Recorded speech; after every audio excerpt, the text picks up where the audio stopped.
ইরানের কাছে আমেরিকা নাকে খত দিয়া চুক্তি করিছে। ইরান যেভাবে চাইছে সেভাবে করিছে।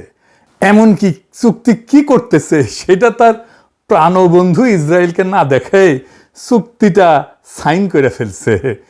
ইসরায়েল চেতিছে। ইসরায়েলের সাথে আমেরিকার সুখের সংসারে লাগিছে আগুন। এডিটর সাহেব, করুণ সুর হবে নাকি চাকভুম হবে বুঝবার পারিছি না। হ্যাঁ, কোনটা দিমো? চাকভুম দেবো? আজাদ দেয় না।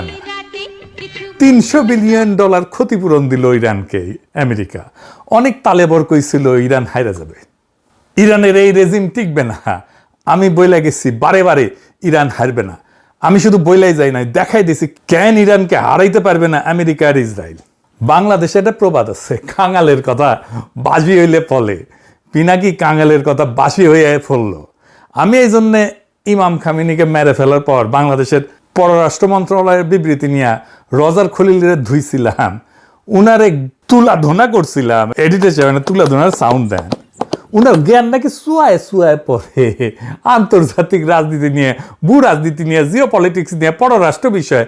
কইছিলাম এটা ইরান মনে রাখবে, কইছিলাম আমেরিকা হারবে আর দুনিয়ার পাওয়ারের ব্যালেন্স বদলায় যাবে। হইল এখন ইরান সামরিকভাবে দুর্বল ছিল, অনেক দুর্বল আমেরিকা আর ইসরায়েলের সম্মিলিত শক্তির কাছে। তাও এই অবিশ্বাস্য বিজয় কেমনে হইল এটা আমরা আজকে বুঝে দেখব। আর আমাদের জন্য এটাতে কি শিক্ষা আছে সেটাও আপনারা বুঝবার পারবেন। 2026-এর 6 মার্চ, বেশি দিন আগের কথা না, কয়েক মাস আগে, ট্রুথ সোশ্যালে ক্যাপিটাল লেটারে একটা পোস্ট দিল টেরাম মামু। 3টা শব্দ, আনকন্ডিশনাল স্যারেন্ডার, নিঃশর্ত আত্মসমর্পণ। এর কম কিছু না। ট্রাম্প বলল ইরানের সাথে কোনো ডিল হবে না যতক্ষণ পর্যন্ত না সম্পূর্ণভাবে তারা আত্মসমর্পণ করছে। শুধু তাই না, আরো কইছিল আত্মসমর্পণের পর একজন গ্রেট এবং গ্রহণযোগ্য নেতা, অ্যাকসেপ্টেবল নেতা কইছিল, এটা বেছে নেওয়া হবে। মানে কি? মানে ইরানের পরবর্তী সর্বোচ্চ নেতা কে হবে সেটাও ঠিক করবে ট্রাম্প নিজে, ওয়াশিংটন। ট্রাম্প বলছিল তাকে নতুন নেতা নির্বাচনের সময় তার সে থাকতে হবে। আর আজ 18 জুন চুক্তি সই হয়ে গেছে। ট্রাম্প নিজে চুক্তি সই করছে। কোথায় সই করছে জানেন? আল্লাহর কি কাম, ভার্সাই প্রাসাদে, এই ফ্রান্সে এসে, আমার কিছু দূর দূরেই।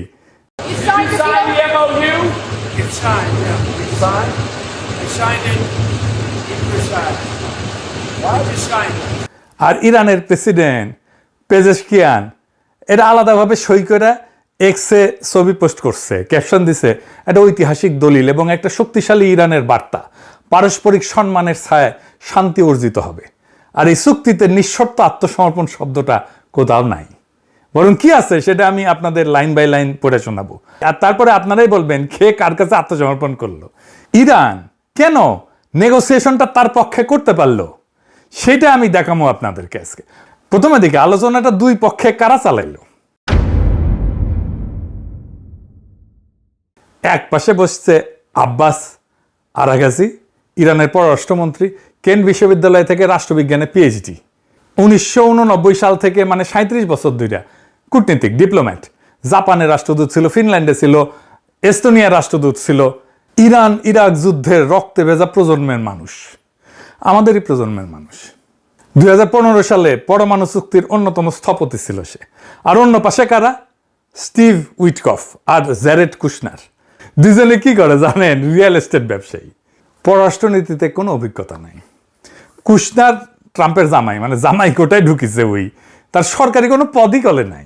ট্রাম্পের নিজের দলের সিনেটর টম টিলিজ ওই পর্যন্ত কইছে যে এটা কোনো মানেই হয় না।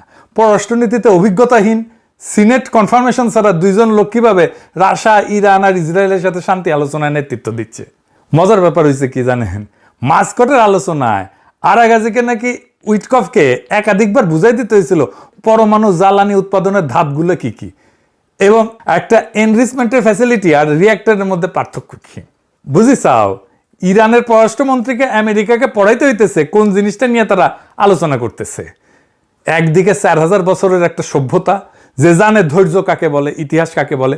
অন্যদিকে একটা থার্ড ক্লাস ব্যবসায়ী যার কাছে সবকিছু একটা রিয়েল এস্টেট ডিল। ইরান ওই আলোচনাটা চালাইলো কেমনে জানেন? জানলে টাস্কি খেয়ে যাবেন। ট্রাম্প পুরাই ঘুরে গেছে, তাই না? কেমনে ঘুরলো ট্রাম্প? বিশাল একটা ঘটনা আছে। আলোচনার প্রথম রাউন্ডের পর ইরান তার উপদেষ্টা দলে 2 জন সিনিয়র মনোবিজ্ঞানীকে যুক্ত করে। কেন?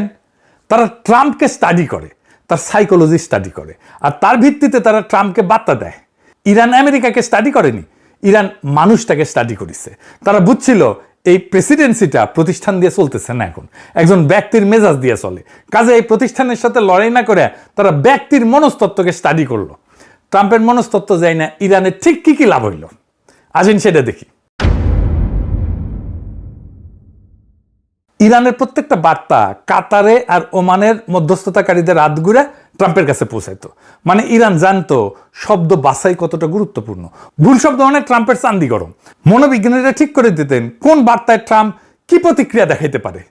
মনোবিজ্ঞানীদের সুপারিশ মতো ইরান লিখিত যোগাযোগ আর আলোচনার কৌশল ঠিক করত। আর তারপর থেকেই ট্রাম্প ক্রমাগত ইসরায়েলের উপরে বিলা হইতে থাকে। ইরান ট্রাম্পকে বুঝাইতে পারলো যে ইসরায়েলের নীতি আমেরিকাকে অর্থহীন যুদ্ধে টেনে আনছে এবং এটাতে আমেরিকার ক্ষতি হইতেছে। এটা কাজ করলো। ট্রাম্প নেতানিয়াহুকে পাগল বললো, বিচার বুদ্ধিহীন বললো, গালি দিল। সাইকোলজিস্টরা কইছিল ট্রাম্প চাইছিল এমন একটা বিজয় যা বর্ণনা করা যায়, প্রচার করা যায়, ন্যারেটেবল ভিক্টরি হিসাবে। আর ইরান চাইছিল আত্মসমর্পণ ছাড়া চুক্তি। ইরান বুঝে গেছিল ট্রাম্পের আসলে দরকার বাস্তব বিজয় না, বিজয়ের একটা গল্প। তাই ইরান তাকে গল্পটা বলতে দিছে আর নিজে নিয়ে নিছে আসল জিনিসগুলো। অবরোধ তুলে ফেলছে, নিষেধাজ্ঞা বাতিল, আটকানো সম্পদ ফিরে পাইছে। মানে এটা শুধু একটা বুদ্ধিদীপ্ত কৌশল ছিল না, এটা রেজাল্ট দিছে। একদম গুনে গুনে অঙ্ক কষে মাপা যায় এমন রেজাল্ট দিছে। এবার আসেন দেখি চুক্তিতে কি লেখা আছে। 1 নম্বর দফা, যুদ্ধের তাৎক্ষণিক এবং স্থায়ী সমাপ্তি সব ফ্রন্টে, লেবানন সহ কেউ কারো বিরুদ্ধে কোনো হামলা করবে না।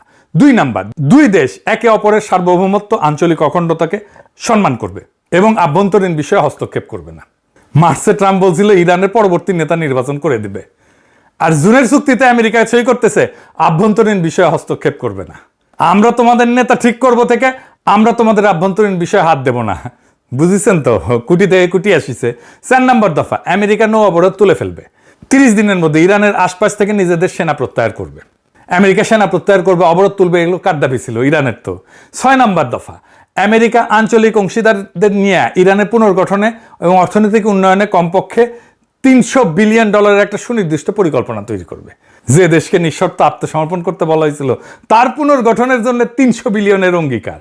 7 নম্বর দফা, আমেরিকা সব ধরনের নিষেধাজ্ঞা বাতিলের অঙ্গীকার করে, সব স্যাংশন তুলে নেবে। জাতিসংঘ নিরাপত্তা পরিষদ রেজলিউশন, IAEA, বোর্ড অফ গভর্নর্সের নিষেধাজ্ঞা, সব একতরফা মার্কিন নিষেধাজ্ঞা, প্রাইমারি এবং সেকেন্ডারি সব তুলে ফেলবে। 10 নম্বর দফা, সই হওয়ার সাথে সাথেই নিষেধাজ্ঞা পুরোপুরি বাতিল হওয়ার আগে পর্যন্ত মার্কিন ট্রেজারি ইরানি তেল রপ্তানির জন্য কোনো বাধা দেবে না। পৃথিবীর সব দেশ এখন ইরান থেকে তেল কিনতে পারবে, লেনদেন করতে পারবে, ইরানের ব্যাংকের সাথে লেনদেন করতে পারবে। আগে ইরানকে তেল বিক্রি করতে হইতো অনেক কম দামে, মূলত চায়নাকে।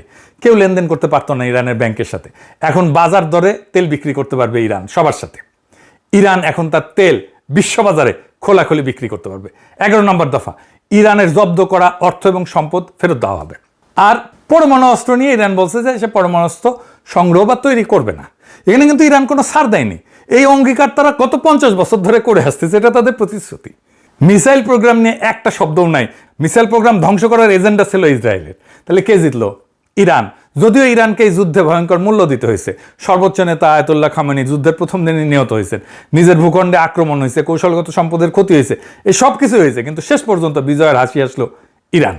ইরান নিখুঁত নিরঙ্কুশ বিজয় পায়নি, এটা সত্য, কিন্তু ইরান হারেনি। হারা মানে আত্মসমর্পণ, হারা মানে নিজের সার্বভৌমত্ব বিসর্জন।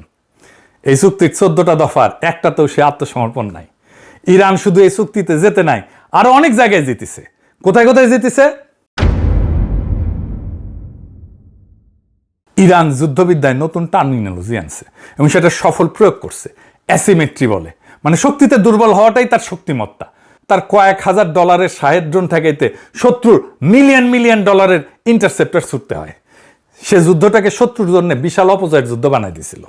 এটাকে কয় ওয়ার অফ অ্যাট্রিশন। ইরান শিখছিল 2024 আর 2025 সংঘাত থেকে। এবার তারা কৌশল বদলালো, কম কিন্তু নিখুঁত আঘাত দীর্ঘ সময় ধরে। ইরানের মিসাইল ছোড়ার ধরন ছিল ডিসপারশন, মানে দিনের বিভিন্ন সময়ে বিভিন্ন এলাকায় ছড়ায় ছড়ায় সে মিসাইল মারত। উদ্দেশ্য সর্বোচ্চ ধ্বংস না, বরং শত্রুকে ক্লান্ত করে দেওয়া। আরেকটা কৌশল নিয়েছিল, সেটা ছিল মিত্রতাকে দায় বানানো। ইরান আরব দেশগুলোকে বুঝাই দিল যে আমেরিকার পক্ষ নেওয়াটা নিরাপত্তা দেয় না, বরং নিরাপত্তাহীনতা দেয়। উপসাগরীয় কোনো দেশ রেহাই পায়নি। আরব আমিরাত বলেন, কুয়েত বলেন, বাহরাইন বলেন, সবাই আঘাত খেয়েছে ইরানের কাছে, কারণ তাদের মাটিতে মার্কিন ঘাঁটি আছে। যুদ্ধবিদ্যায় ইরানের একটা নতুন ধারণা আনলো, আর একটা নতুন ধারণা আনলো, কি সেটা? Mosaic defence. সেটা কি? মোজাইক ডিফেন্সের মূল কথা হচ্ছে যে বিকেন্দ্রীভূত কমান্ড, ইরানকে আলাদা আলাদা প্রাদেশিক কমান্ডে ভাগ করা, প্রত্যেকটা স্বাধীনভাবে কাজ করতে সক্ষম, আগে থেকে অ্যাপ্রুভাল দেওয়া আছে। উদ্দেশ্য কি? শত্রু যদি কেন্দ্রটাকে ধ্বংসও করে ফেলে, সর্বোচ্চ নেতাকে যদি মেয়েরা ফেলে, তাও যুদ্ধের যে যন্ত্র, যুদ্ধের যে মেশিনারি, সেটা চলতে থাকবে। আর ঠিক এটাই ঘটছে। খামেনি প্রথম দিন নিহত হইলেন। আমেরিকা ইসরায়েল ভাবছিল মাথা কাটলে শরীর পড়ে যাবে, কিন্তু মাথা কাটা গেল, কিন্তু শরীর চলতেই থাকলো। আর সবচেয়ে বড় চমকপ্রদ ব্যাপার ছিল চতুর্থ উত্তরসূরির একটা ধারণা, মডেল। এই ব্যবস্থায় প্রত্যেকটা গুরুত্বপূর্ণ নেতৃত্বের পদের জন্য একাধিক নামধারী উত্তরসূরি ঠিক করা থাকে, প্রত্যেকটার জন্য 3 ধাপ নিজে পর্যন্ত। মানে একজন কমান্ডার নিহত হলে সাথে সাথে পরের জন দায়িত্ব নেবে, কোনো শূন্যতা ছাড়াই। আরাগাজি 1 মার্চ নিজেই বলছিলেন, মোজাইক ডিফেন্স 2 দশক ধরে মার্কিন হস্তক্ষেপ থেকে শেখা। এটাই ইরানকে সিদ্ধান্ত নিতে দেবে কখন যুদ্ধ শেষ হবে। বুঝিসাও? মানে বলছে, ওরাই বলছে আমরা ঠিক করব কখন যুদ্ধ শেষ হবে। এটাই ছিল তাদের আসল অস্ত্র। আর কস্ট অ্যাসিমেট্রি তো আছে, সস্তা ড্রোন দিয়া দামি প্রতিরক্ষাকে ফোকলা করিয়া দিছে একেবারে। এন্ড ইসরায়েল কি বলিছে এই চুক্তি দেখা? আমেরিকার ইসরায়েলের বাইরাবাড়ি শুরু হয়ে গেছে। এটা সাউন্ড দেন, বাইরাবাড়ি সাউন্ড দেন। ইসরায়েল তো মবিলা। নেতানিয়াহুর নিজের সাবেক জাতীয় নিরাপত্তা উপদেষ্টা ইয়াকব আমিদ্রর, সে কইছে যে এটা একটা বাজে চুক্তি। আমেরিকানরা নগদ অর্থ দেইলা বড় জোর একটা কাগজ পেয়েছে, কইছে ইচ্ছাপত্র, অভিপ্রায়পত্র। টাইমস অফ ইসরায়েলের সম্পাদক এটা বলছে বিপর্যয়কর আত্মসমর্পণ।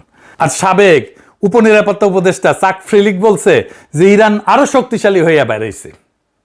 আত্মসমর্পণ যেই শব্দ মারছে, ট্রাম্প ইরানকে হুমকি দিছিল জুনে, সেই শব্দ দিয়া ইসরায়েলেরা নিজেদের অবস্থা বর্ণনা করতেছে।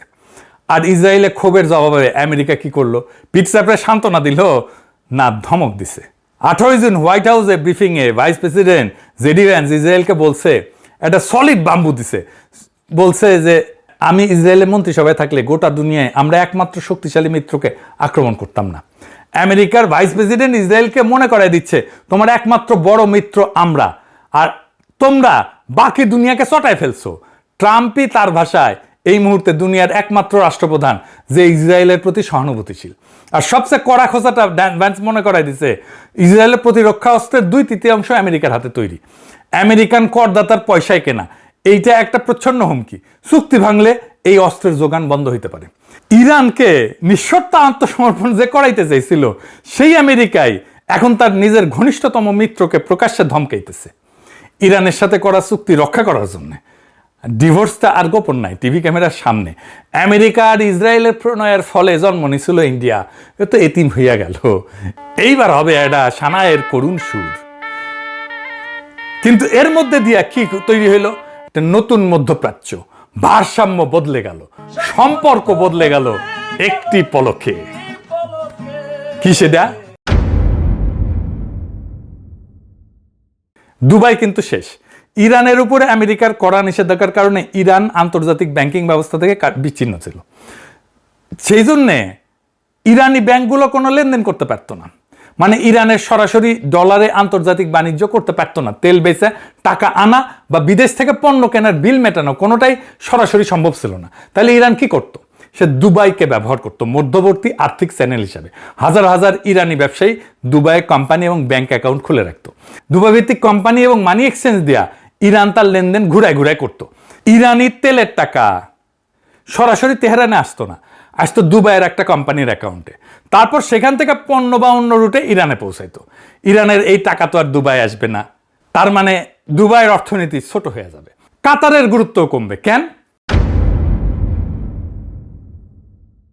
কাতার ছিল কূটনৈতিক মধ্যস্থতাকারী ইরান আর আমেরিকার। কাতার একই সাথে দুই পক্ষের বন্ধু। একদিকে কাতারের আল উদেইদ বিমান ঘাঁটি আছে আমেরিকায়, সবচেয়ে বড় বিমান ঘাঁটি এইটা মধ্যপ্রাচ্যে, মানে ওয়াশিংটনের ঘনিষ্ঠ মিত্র। অন্যদিকে কাতার ইরানের সাথেও সুসম্পর্ক রাখে, কারণ দুই দেশ বিশ্বের বৃহত্তম প্রাকৃতিক গ্যাস ক্ষেত্র সাউথ পার্স আর নর্থ ডোম ভাগাভাগি করে, যা পারস্য উপসাগরে আছে। এটা তাদের যৌথ সম্পদ। এই কারণে কাতার ইরানের সাথে শত্রুতা করতে পারে না, ইরানও কাতারের সাথে শত্রুতা করে না। এই দ্বৈত বন্ধুত্বই কাতারকে আদর্শ একটা মধ্যস্থতাকারী বানাইছে। আমেরিকা ইরান যেহেতু 1980 সাল থেকে সরাসরি কূটনৈতিক সম্পর্ক রাখে না, তাই তাদের একটা বিশ্বস্ত তৃতীয় পক্ষ দরকার যে দুই তরফেই বার্তা পৌঁছে দিতে পারে। কাতার এবং ওমান ঐতিহাসিকভাবে এই কাজটা করে আসছে। যুদ্ধবন্দী বিনিময় বলেন, জিম্মি মুক্তি বলেন, পরমাণু আলোচনা বলেন, এমনকি গাজা যুদ্ধবিরতিতেও কাতার মধ্যস্থতা করছে। এভাবেই কাতার আঞ্চলিক কূটনীতিতে নিজের গুরুত্ব এবং প্রভাব ধরে রাখত। এই চুক্তির পর সেই ভূমিকা বদলাই গেছে। এবারে চূড়ান্ত মধ্যস্থতায় বড় ভূমিকা নিছে পাকিস্তান। এটার নামই তো ইসলামাবাদ মেমোরান্ডাম। পাকিস্তানকে ধন্যবাদ দেয় ইরানের রাস্তায় রাস্তায় মিছিল করছে ইরানিরা।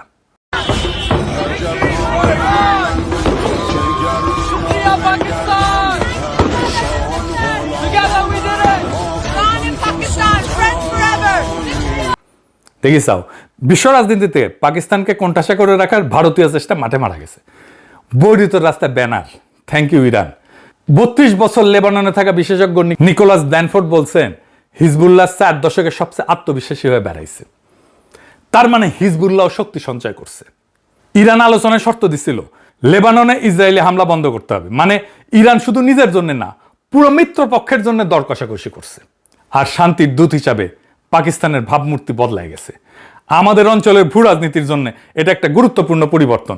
যে দেশকে এক ঘরে করার কথা ছিল, সে এখন বিশ্ব রাজনীতির কূটনীতির কেন্দ্রে। এইবার তারেক রহমানকে একটা ধন্যবাদ দিই। সে একজন বিশ্ব রাজনীতিতে 10টা PhD করা স্ট্র্যাটেজিক অ্যাডভাইজার রাখিছে, যে ইরান যুদ্ধের ভবিষ্যৎ নিয়ে ভবিষ্যৎবাণী করেছিল। অক্ষরে অক্ষরে পয়েন্টে পয়েন্টে মিলে গেছে। হ্যাঁ, শুনে নেই এটা সেটা। হ্যাঁ, এইটা সে শোনা। ইরান খুব বেশি সুবিধে করতে পারবে না, এটা মনে করার কারণ ছিল। ইরান পরাজিত হওয়ার মুখে আছে, এটা অনুমান কেন করা যাচ্ছিল এবং এটা বাস্তবে হচ্ছে, সেটা হচ্ছে যুদ্ধটা ধরে রাখা আসলে ইরানের জন্য মেজর সংকট হবে। কিন্তু ইরান এই চাপটা মোটামুটি নিশ্চিত যে ধরে রাখতে পারছে না। তাহলে ইরান কি সাস্টেইন করতে পারবে? উত্তর হচ্ছে পারবে না। এটা পারার কথা ছিল না। যে রেজিম তাদের আছে, এই রেজিমটা তাদের সব রকম বিকাশকে রুদ্ধ করে বলে আমি মনে করি। কিন্তু রাশিয়াও কি ইরানকে কোনো অস্ত্র সাহায্য করবে? আমার মনে হয় না। চায়নাও কি করবে? আমার মনে হয় না। চায়না এই যুদ্ধে অন্তত অস্ত্র দিয়ে ইরানকে সাহায্য করবে মনে করার কারণ নেই। কিন্তু ইরান এটা আসলে আর বেশি দিন চালাতে পারবে না। ইনফ্যাক্ট একটা হিসেবে দেখা গেছে যে আস্তে আস্তে ইরানের মিসাইল লঞ্চিং কমছে, আর ইরান খুব বেশি দিন মানে যুদ্ধটা চালিয়ে যেতে পারবে না। এটা মোটামুটি নিশ্চিতভাবেই বলা যায়। হঠাৎ কিছু মিসাইল অ্যাটাক সে করবে। এই মুহূর্তে বলা যায় ইরান বেশ সংকটে আছে এবং সে খুব বেশি আগাতে পারবে না। ইরানের রেজিম খুব বড় চাপের মুখে আছে। সেই রেজিমের পতন হওয়ার সম্ভাবনাও খানিকটা আছে, অনেক এখনও দেখছি না, কিন্তু সম্ভাবনা উড়িয়ে দেওয়া যাবে না। শুনিছেন, মিলিছে না? ওরে তো ইলন মাস্ক টোকাই নিতে গেছিল, পারে নাই, খপ কইরা তারেক রহমান তার উপদেষ্টা বানাই দিচ্ছে। ইনকা স্ট্র্যাটেজিক উপদেষ্টা থাকলে হাঙ্কেরে আর কোনো চিন্তা নাই। যাই হোক, আজকের দিনটা নোট করে রাখেন। বিশ্ব রাজনীতিতে, বিশ্ব অর্থনীতিতে ভারতের ভূমিকা কমতে থাকবে এখন থেকে ক্রমাগত। ভারতের পতন শুরু হইল, আমরা এক নতুন কাল পর্বে প্রবেশ করলাম। এইটা আমাদের জন্য সুসংবাদ। দুনিয়ার আগের মতো থাকবে না। আমরা যেই দুনিয়ার স্বপ্ন দেখি, সেই দুনিয়া তৈরি হওয়া শুরু হলো। আপনাদের অভিনন্দন। এই বিজয় আপনাদেরও। এই বিজয় মজলুমের।